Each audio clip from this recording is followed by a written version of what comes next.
called Rediscovering Nancy Drew, and it is the result of a project we started at the University of Iowa several years ago that resulted in a conference, a national conference on Nancy Drew, the first and maybe last Nancy Drew conference, and it was quite a phenomenon. And I'm going to tell you a little bit about how that process started and how we ended up deciding to do a conference on Nancy Drew. And she'd gone on to have a pretty illustrious career as a journalist. Well, the woman who was going through some alumni files discovered, and for her it was a discovery, that this woman, Mildred Wirt Benson, was also the first author of the Nancy Drew books. And she was amazed. Why was this not known? I mean, this is a graduate of Iowa, and these are famous books and a famous woman.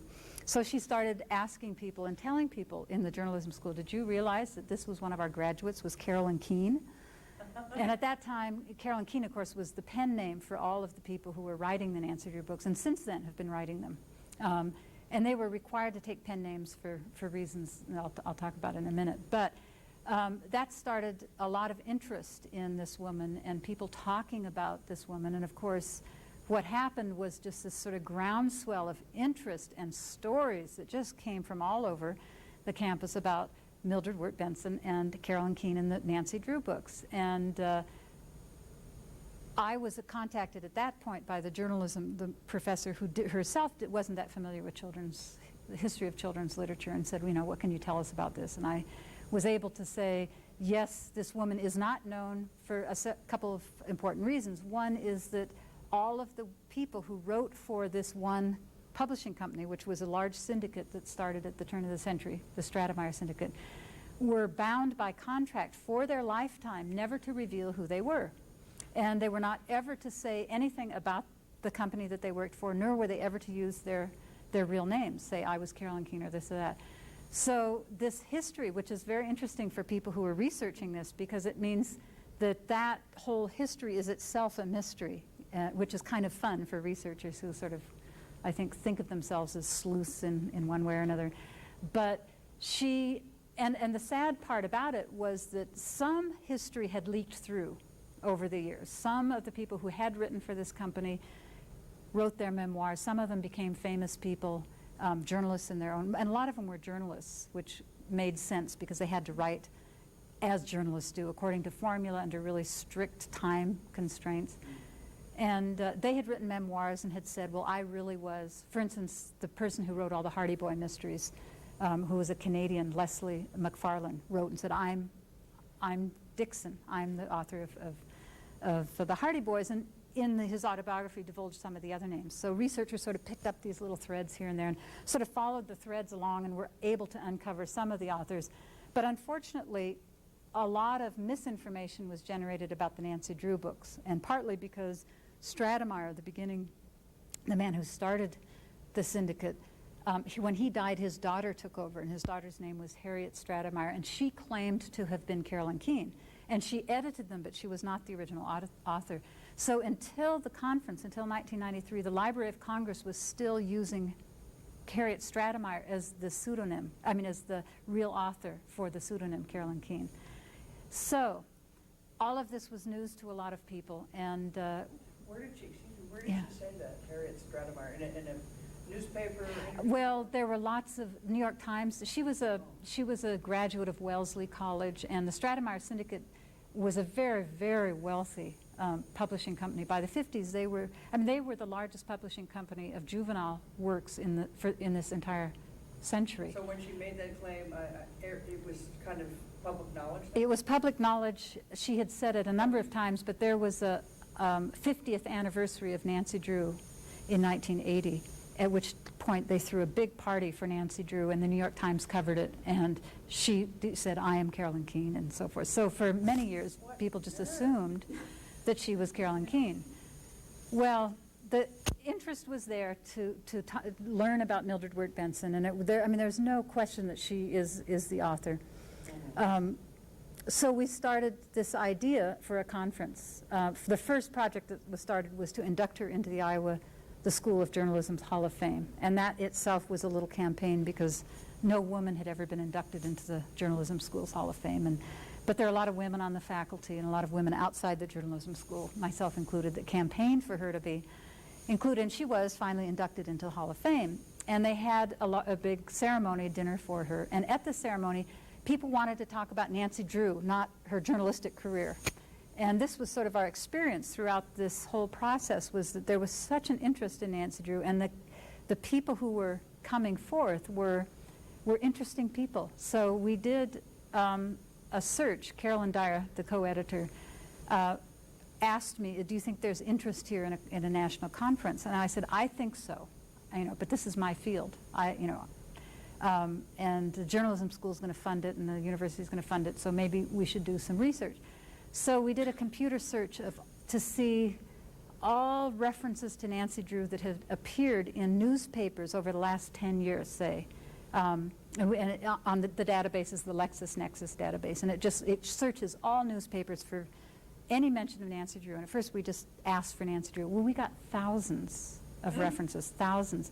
So we started pulling out just people who had referred to Nancy Drew in some way in talks that they had given, and we came up with a who's who of American women. Ruth Bader Ginsburg, Barbara Walters, Nina Totenberg, Joan Mondale, you name it. I mean, any woman, and typically these were women between 45 and 55 who at some point had occasion to give thanks to Nancy Drew for being some sort of role model for them growing up in the 50s. And typically these were women who had grown up in the 50s when the fare to choose from of children's books with real strong female protagonists was pretty embarrassingly slight. So that itself was not surprising. But we also pulled quotes from males, from men, and from young people. We realized that there was certainly an interest here for a national conference. So we started the conference ball rolling, and we decided that we wanted to do several things with this conference. We had several objectives. One of them was we wanted to honor Mildred Wirt Benson. It was long overdue. She was 87 years old, an incredible woman, a very, very wonderful, spry woman who at the age of 80 is still flying her own plane. She gave up her pilot's license at 70, meaning she had to fly with somebody at 80, but the last flight she took where she was piloting was 1980. She's turning 90 this year, this coming year, 1996, and she still writes a weekly column for the Toledo Blade. Just an incredible woman. So we really felt, she needed to be honored. So she came. We invited her, of course, and she came and was quite wonderful. We also wanted to honor those people who very rarely get credited with doing a service for people like myself who research this area, and that is the fans and the book collectors and people who often are sort of, I don't want to say disparaged, but are considered sort of minor characters in academia. And in the case of Nancy Drew and in popular fiction per se, just overall, this is an area that it doesn't get studied very much. First of all, it's girls' fiction. Secondly, it's mass-produced, so-called lowbrow fiction. It's popular fiction. And the people who have done all the grunt work in this area, that is finding out who the authors are, sort of cataloging the series, are these people who collect Nancy Drew, they write fanzines, little journals about Nancy Drew. And without them, there would be no information, absolutely no information, because it's not in academic libraries and it's not in other libraries, and it's not even in the Library of Congress. So we wanted to honor these people. So we invited them to come, and they were absolutely delighted, and they came from all over the country bringing truckloads of old Nancy Drew books to trade and sale. I mean, it was just marvelous. And that was kind of an interesting little potential tension that went on there, because the collectors are sort of traditionally very anti-academia. They are anti-anything, they feel that the university is their enemy. They don't recognize them, they haven't given them their due, and so forth. So we got these two groups together, and that was fun, and that was nice, and it was kind of long overdue, too.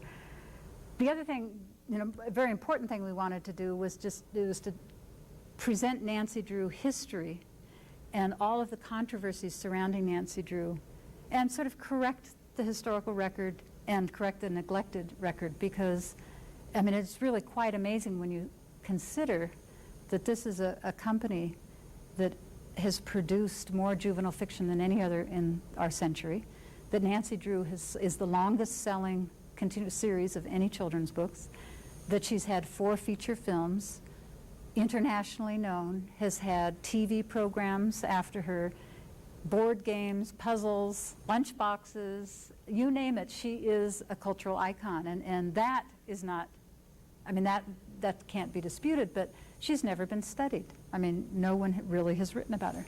So we wanted to do that, and we wanted to do it in a way that would present all sides of her, not just be a celebration of her, because Nancy Drew books are not without flaws, and as a lot of librarians have recognized, and particularly in the early years of Nancy Drew, even though I think that Mildred Wirt Benson's Nancy Drews, which are the first 23, are by far the best of the Nancy Drew series in terms of the way they're plotted and the writing.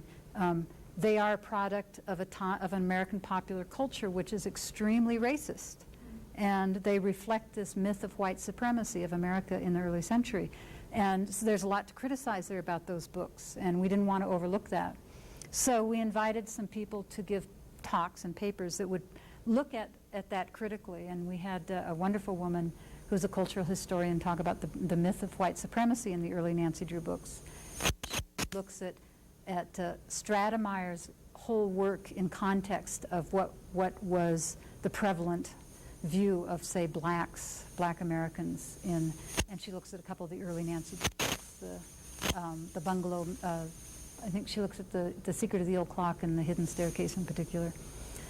And we invited 2 women of color to come and talk about their experiences of reading Nancy Drew, which was also interesting. One of the women who has a chapter in the book is a young black woman who had just graduated from journalism at Iowa.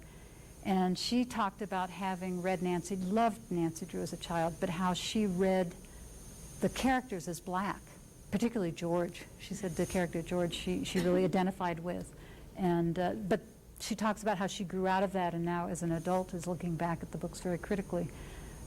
Another woman was a Chinese American who was a journalist for Gannett, and actually also a very interesting woman. She was slated to go up with the is it Explorer shuttle, you know, before the one that exploded.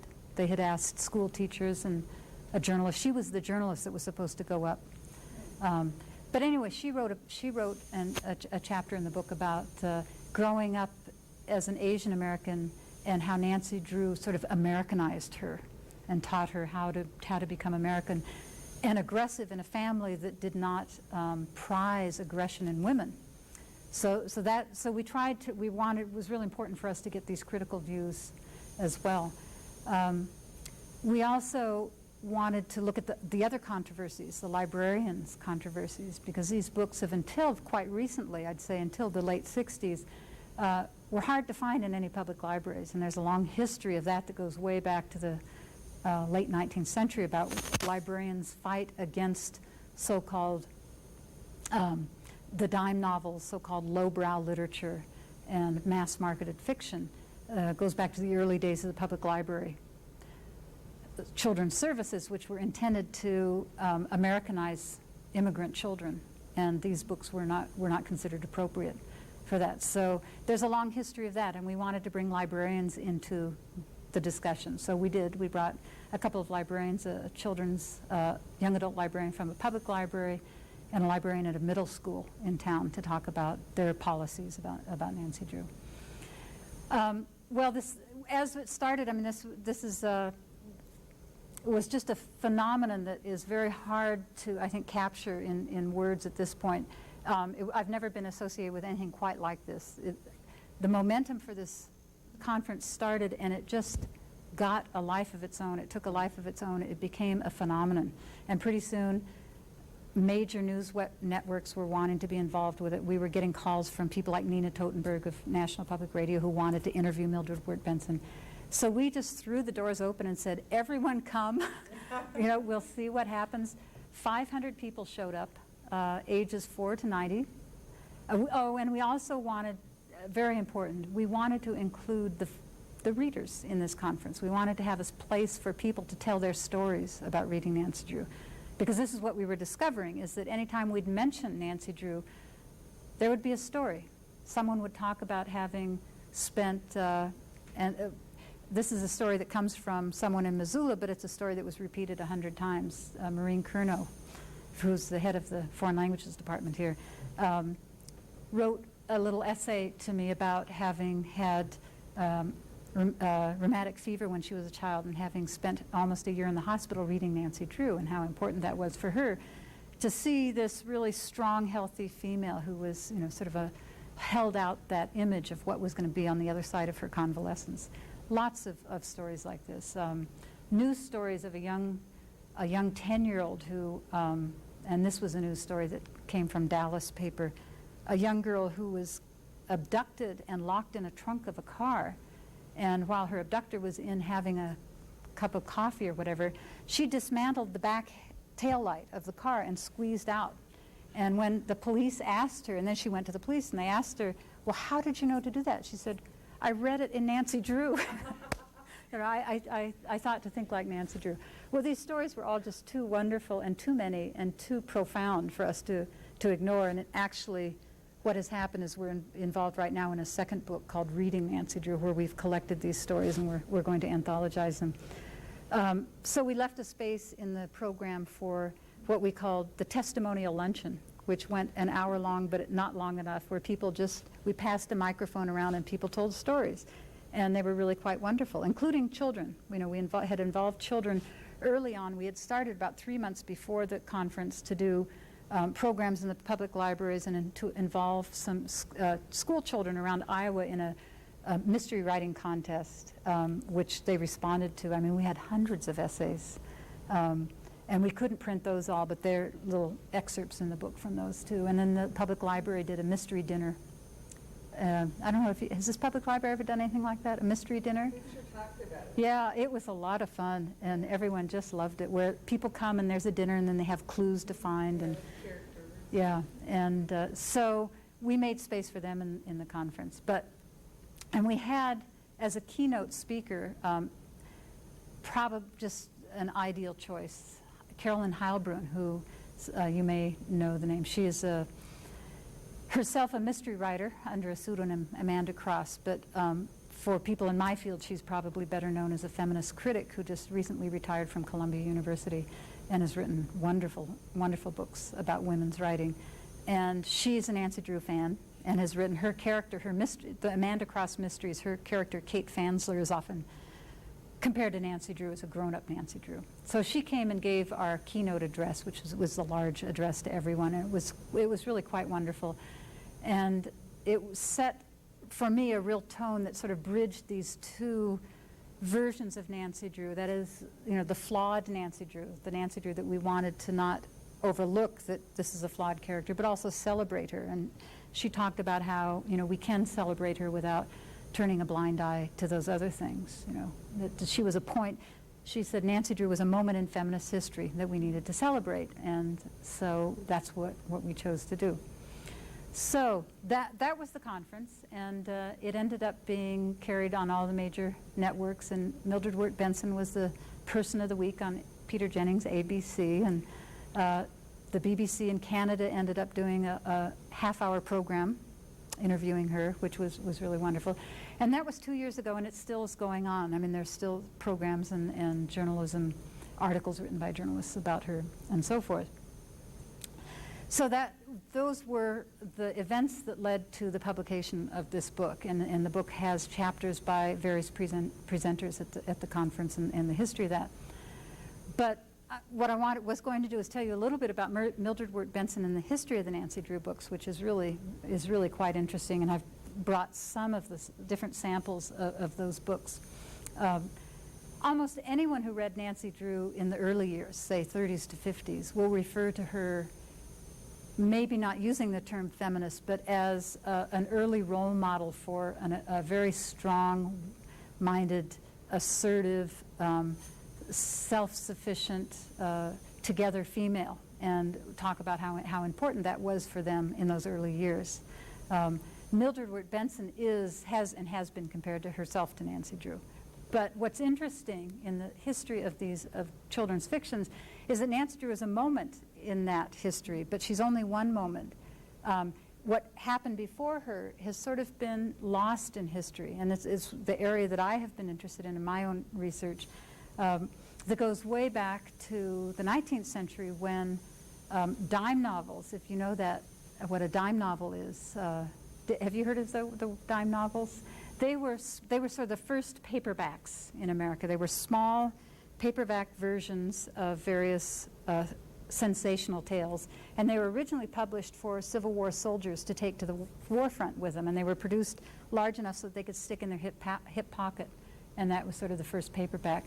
And typically these books were churned out at the rate of dozens a month. I mean, in some cases a dime novel could be produced in 10 hours because there was the demand for it, and they were a kind of industrial fiction.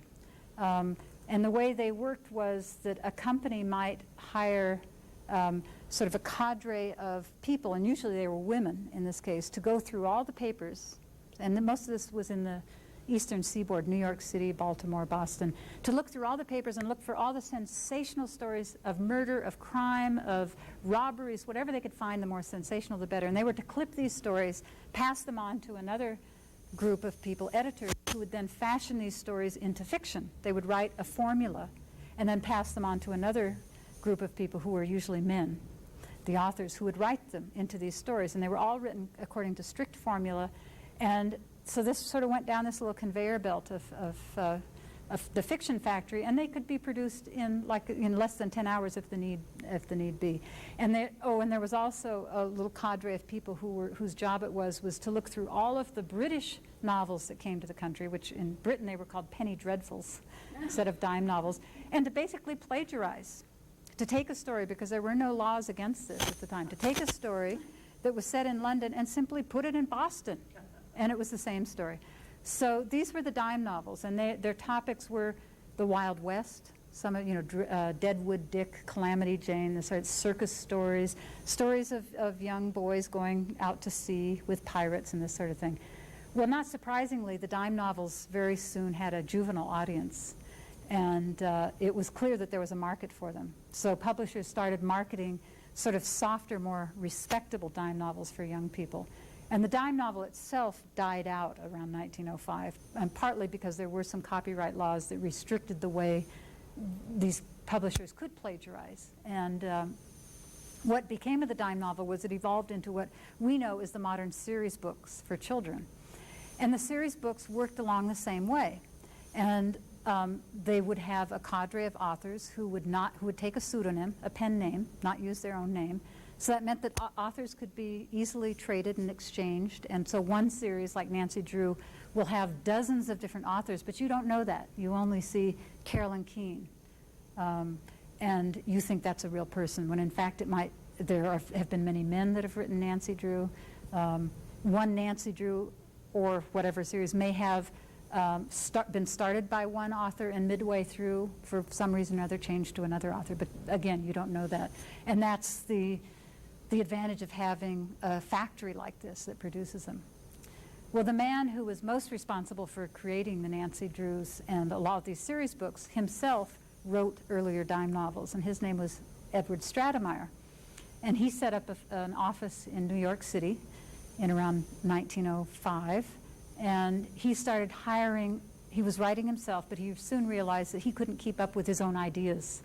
And so he started hiring friends, most of them who were journalists, for a very good reason, because they knew how to write fast, and producing series books. And some of the series books that came out of his office are still pretty well known today. The Rover Boys, Tom Swift, the Bobbsey Twins, the Dana Girls, and many, many, many others. He was most interested in writing boys' books, because that's what he himself wrote. He wrote The Rover Boys, which was an instant success.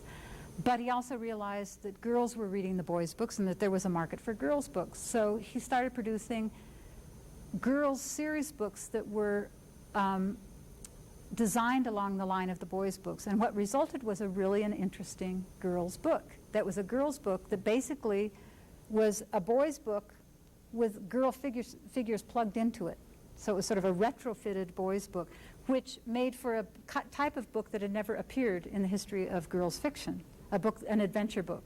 So he would have, say, the Motor Boys series, which was about a bunch of boys driving around the countryside in 1911 in their motor cars, and he then would produce the Motor Girls series, which was a series of girls driving around the countryside in their motor cars. And here's one, the Automobile Girls. And this is, I think, these will be in the teens. This is 1913. So there's the Motor Girls, the Motor Maids, and so forth. He had produced a series called The Airplane Boys, and soon after that there was a spin-off, The Airplane Girls. And that was the pattern for a long time to come. And those books, which are not the topic of my talk here, but they're really very, very interesting for that very reason, because you read them and it's as if at some point the author realizes, wait a minute, we can't have girls being quite this boy-like. We have to somehow make them feminine. So they're off capturing the villains and flying their airplanes across country to foil the bad guys. But then at the end, but they're dressed in tight skirts and high-heeled shoes, and then in the end they'll end up marrying some minor character. But nevertheless, they were still pretty amazing heroines for early children's books. So in 1926, Stratemeyer was following a national trend of mystery writing. In the 20s and early 30s, mystery writing was hot subject for popular fiction. Think of The Thin Man, and Agatha Christie was writing in the 30s and such. And he came up with an idea for a boys series, The Hardy Boys, and it was immediately a success. And he wrote a couple of them, the first ones himself, and then farmed them out to his workers, his drones, who continued. And he realized that there was a market here for the girls' mystery as well. So at that point, he contacted a woman who had written a couple of earlier books for him, and this woman was Mildred Wirt Benson, who had graduated, like I said, from the Journalism School of Iowa and had gone to New York to try to find work. She didn't find work, but while there, she contacted Stratemeyer, who had an advertisement in the New York Daily saying, looking for hired, for journalists to write children's books. She answered the ad and gave a sample of her writing to him. She had been a published writer already. And in fact, she had won a contest in St. Nicholas magazine when she was 12 years old for a fiction piece she had written.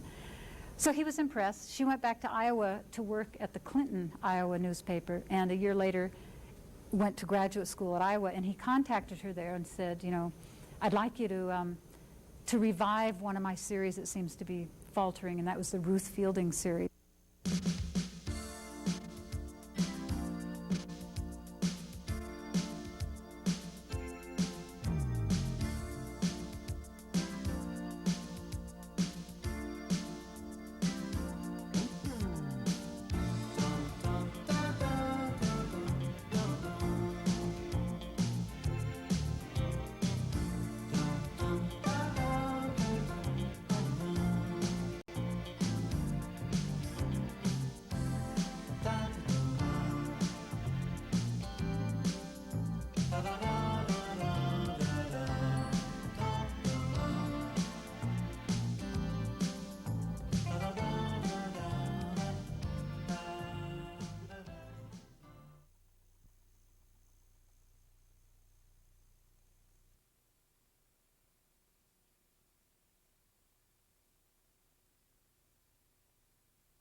So in 1926, Stratemeyer was following a national trend of mystery writing. In the 20s and early 30s, mystery writing was hot subject for popular fiction.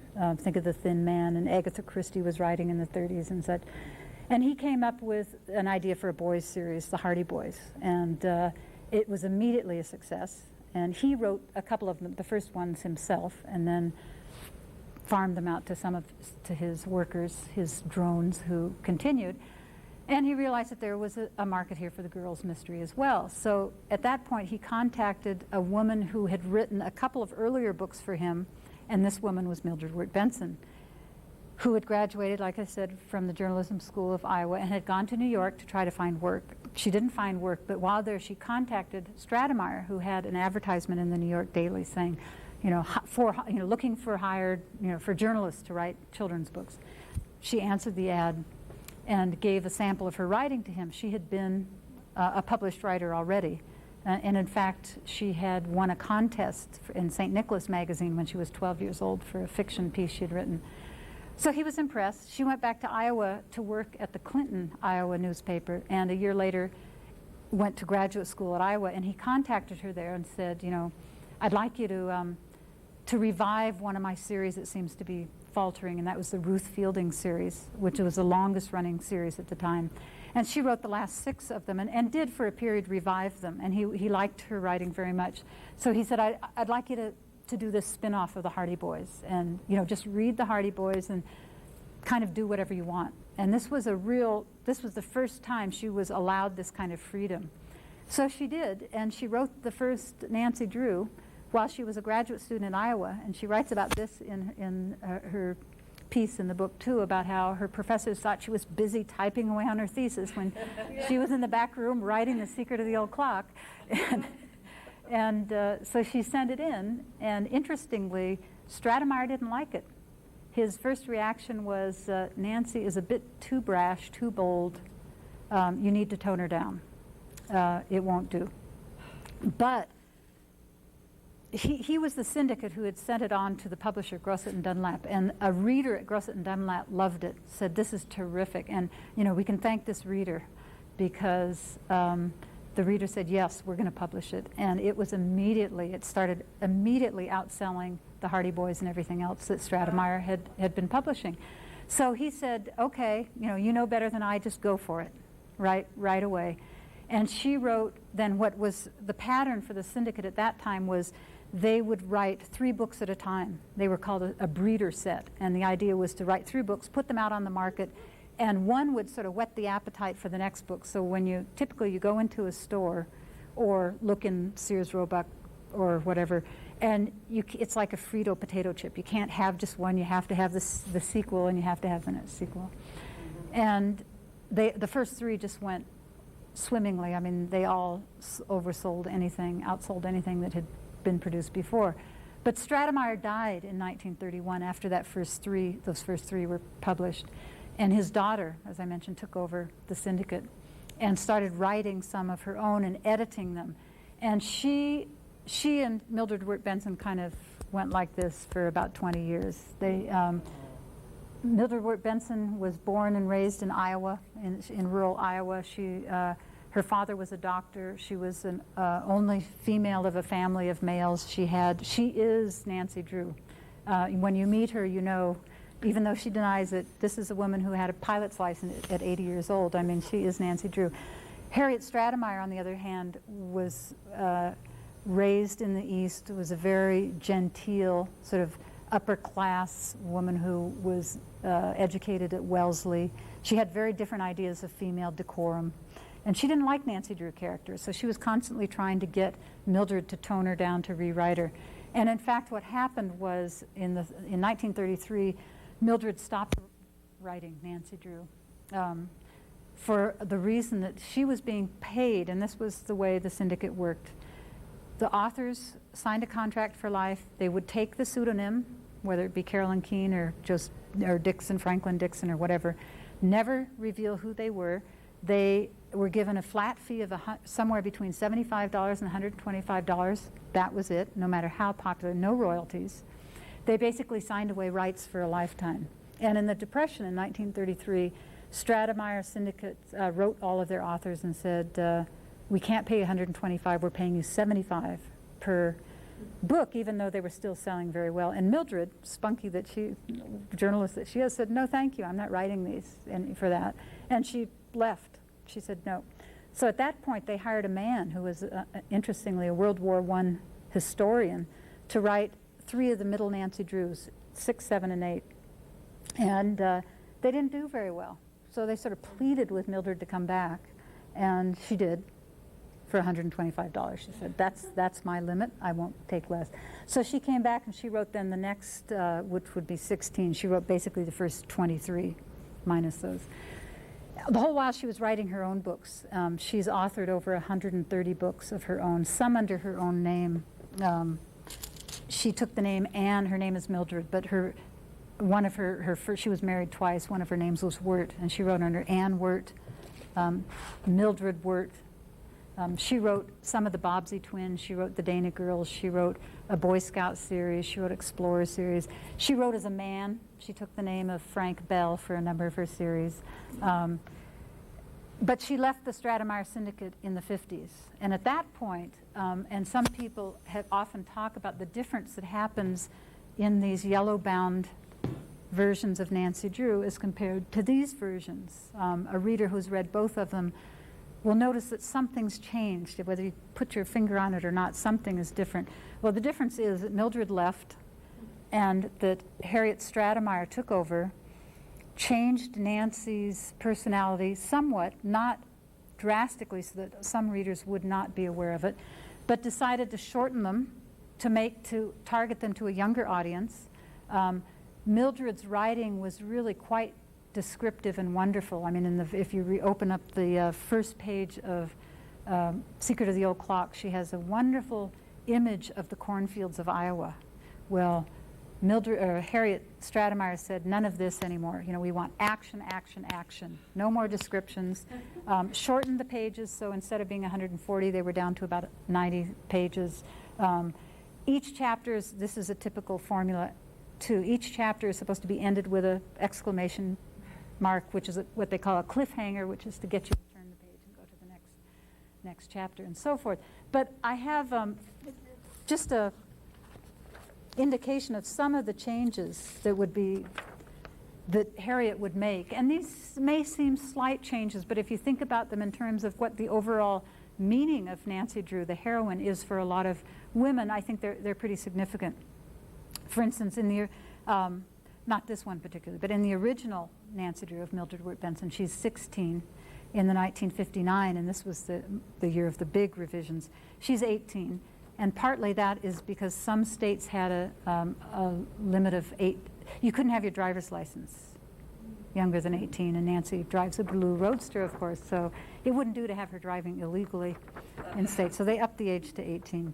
In 1930, her relationship to Hannah Grun, her housekeeper, is really is a very distant one. It's one of employer to employee. You know, it's not Hannah is not a surrogate mother. She becomes a surrogate mother in the 50s version because Harriet felt that Nancy was too independent. She didn't have a mother, as you may recall. Her mother died when she was 2.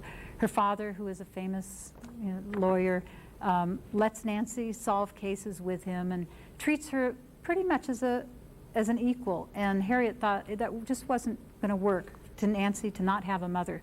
So she redid the character of Hannah Grun to be a mother figure. So she tells Nancy when to be home and gives her a shopping list to take to the grocery store to fill out. And they do menus together and this sort of thing. So she's made a little bit more domestic in the 50 versions too. Here's a change. Some of you may or may not have read the originals, and these are slight changes.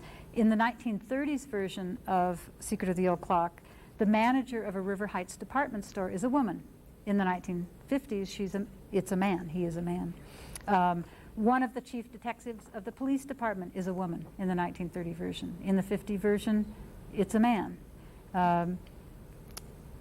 When Nancy gives a lift to a police officer in the 1930s version, he jumps in beside her and away they go, Nancy driving, breaking all speed limits, and off they go chasing the bandit. In the 1950s version, Nancy's at the wheel and he comes in the driver's side and says, scoot over. Nancy scoots over and he drives. Slight changes like this that are pretty important, when you consider the change of meaning over time. In a visit to a summer camp in 1930s, Nancy visits the lake and there's no chaperone. She just meets her friends there. You've read these, right? Yeah. Have you read the originals? Yes. Yeah. Oh, great. Well, then, yeah. Have you read the revised then as well? So you know that in the revised vision, Hannah sends a chaperone along with them, an aunt of one of the girls, so they're not allowed to be alone. In the original, the reader is told that Nancy is a pretty girl of 16, and there's little attention given to her dress or to what we would consider feminine characteristics, to her appearance. But in 1959, she becomes an attractive girl of 18, and the reader's attention is directed toward her clothes. And this is a description of Nancy in the 1959 version, which you don't find in the earlier version. Becomingly dressed in a tan cotton suit, Nancy set off in her convertible for the shopping district. Nancy was never a consumer in the early versions. Nancy, wearing a yellow sunback dress and jacket, hurried away to get her gloves and handbag. That's 1959. No. This passage appears in the original. From her father, she had acquired the habit of thinking things through to their logical conclusion. Frequently, Carson Drew had assured her that she went about a thing like a true detective. Certainly, she had a natural, clever mind and took more than an ordinary interest in strange or baffling cases. It was his, Carson Drew's, secret boast that he had taught her to think for herself and think logically.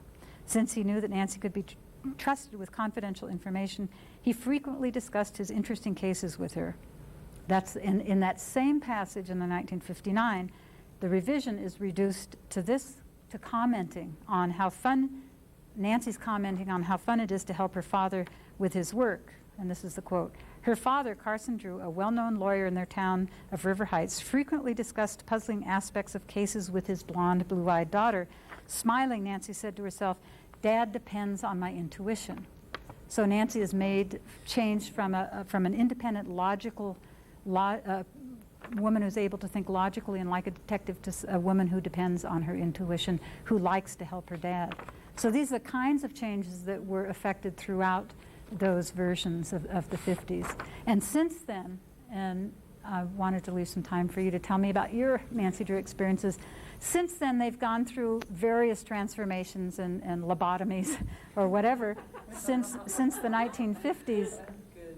In the 70s, the Stratemeyer Syndicate, which was in a partnership with Grosset and Dunlap publishers,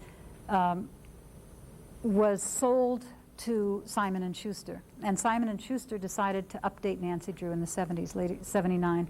And they wanted to basically to compete with the teen romance novels that were such big sellers at the time. And so they made Nancy Drew into a Barbie doll and into the Nancy Drew Files, which started in 1979. And they followed the format of a lot of the romance novels and placing Nancy with a romantic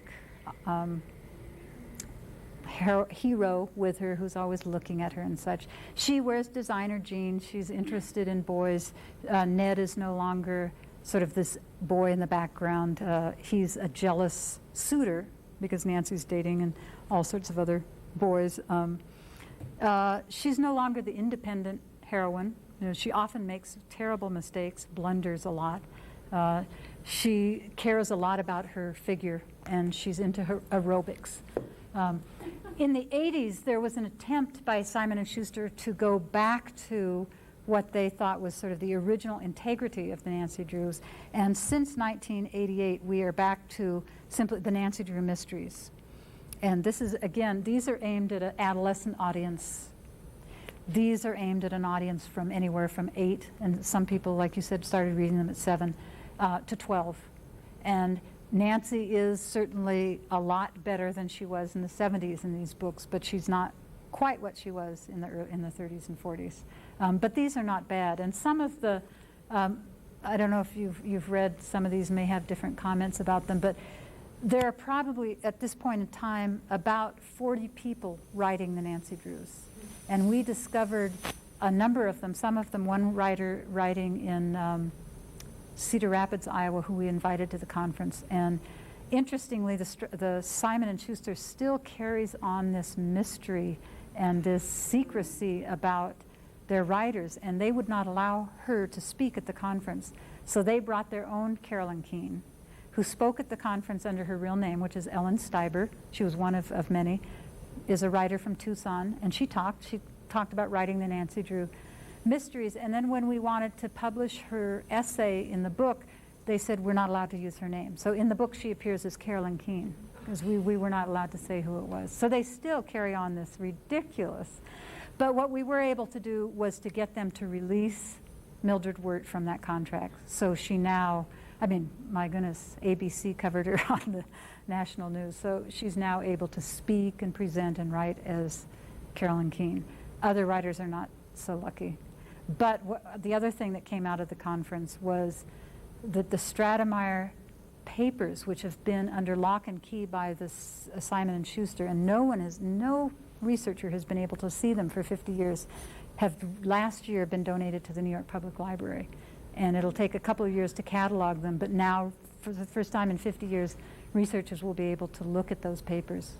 And that was a result of the conference too, which was really quite wonderful. It essentially identifies the writers. It identifies everybody. It has all of the commercial papers. It tells about marketing figures, distribution, all these things that people have not had a clue about.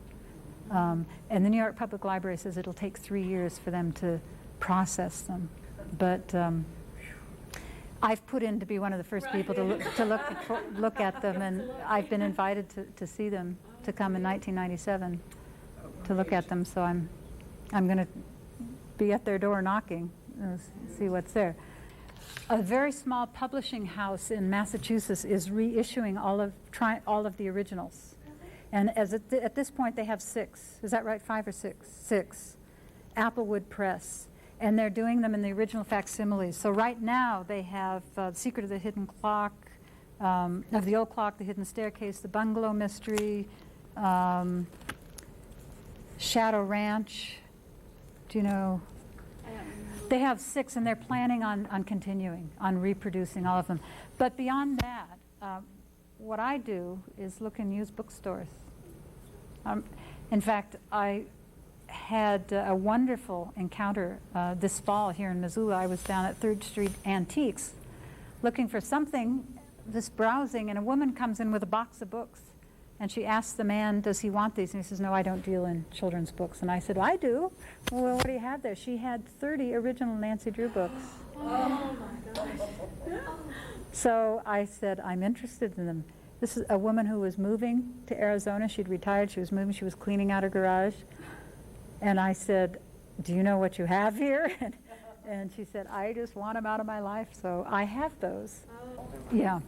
It's hard to tell which editions you have too, because I was telling Joan today, the editions are not dated in the book. So a 1930, which was the first copyright, will be printed on a book that was printed in 1948.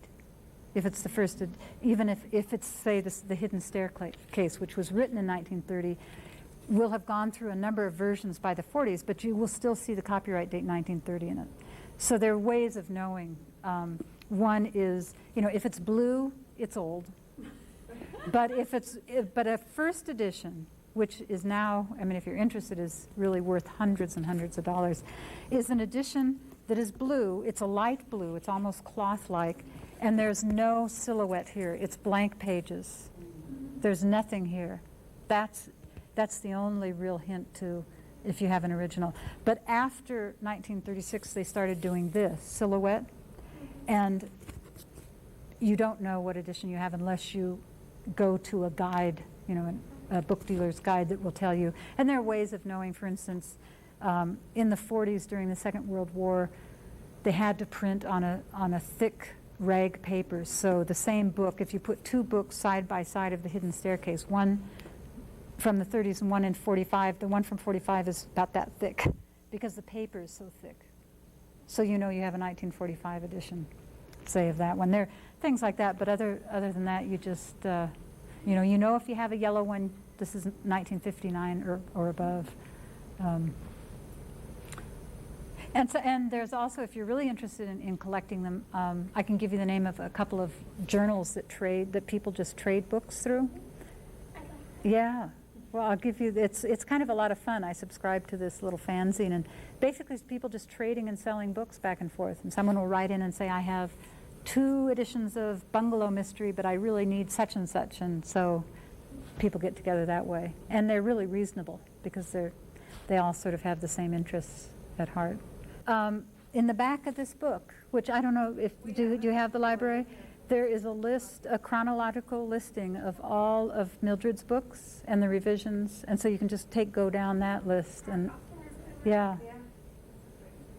And there's also her other books and pseudonyms and such, so sort of a complete listing of all of the Nancy Drew work. Now, how did you come up with her complete list?